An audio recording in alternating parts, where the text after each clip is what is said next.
વડોદરાના બરાનપુરા વિસ્તારમાં ક્રૂર ઘટના. પતિ પત્ની વચ્ચેના ઝઘડામાં આવેશમાં આવી પતિએ પત્નીનો જીવ લીધો. વડોદરા શહેરના બરાનપુરા વિસ્તારમાં એક ચોંકાવનારી અને હૃદયદ્રાવક ઘટના બની હતી. સામાન્ય ઘરકંકાસ દરમિયાન પતિએ પોતાની પત્નીની હત્યા કરી નાખતા સમગ્ર વિસ્તારમાં સનસનાટી ફેલાઈ ગઈ છે.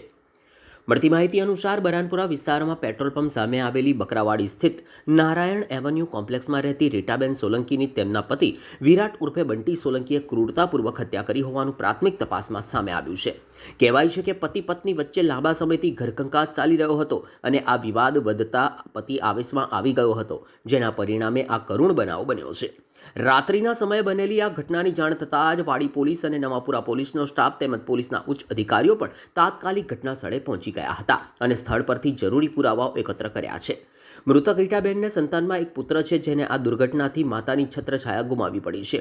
પોલીસ દ્વારા આ મામલે ગુનો નોંધી આરોપી સામે કાયદેસરની કાર્યવાહી શરૂ કરવામાં આવી છે અને સમગ્ર ઘટનાની વધુ તપાસ હાથ ધરવામાં આવી રહી છે.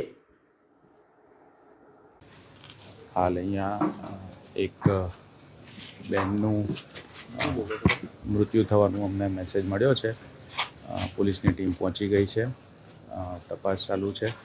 એમના જે કંઈ પણ આગળ કાયદેસરની કાર્યવાહી કરવાની છે એ કરાવી રહ્યા છે. એફએસએલની ટીમ બોલાવીને એનું એવિડન્સ કલેક્ટ કરવાનું, એમના ધોરણસરની આગળ ફરિયાદ દાખલ કરીને જે કોઈ પણ કલ્પ્રિટ છે એને શોધી કાઢીને એને ધોરણસર કાયદાની પ્રક્રિયા આગળ કરવા માટે તપાસ ચાલી રહી છે. જી સાહેબ, જે આરોપી છે બંટી, એની શું અત્યારે રણનીતિ શું છે એને પકડવાની? પોલીસની જુદી જુદી ટીમો અમે બનાવી છે અને હાલ તપાસ ચાલી રહી છે. અમે એમાં જે કોઈ પણ આરોપી છે એમને પકડીને આગળ એમને કાયદાની પ્રક્રિયામાં લઈ જવા માટે પોલીસની ટીમો કામગીરી કરી રહી છે. બિલકુલ. તો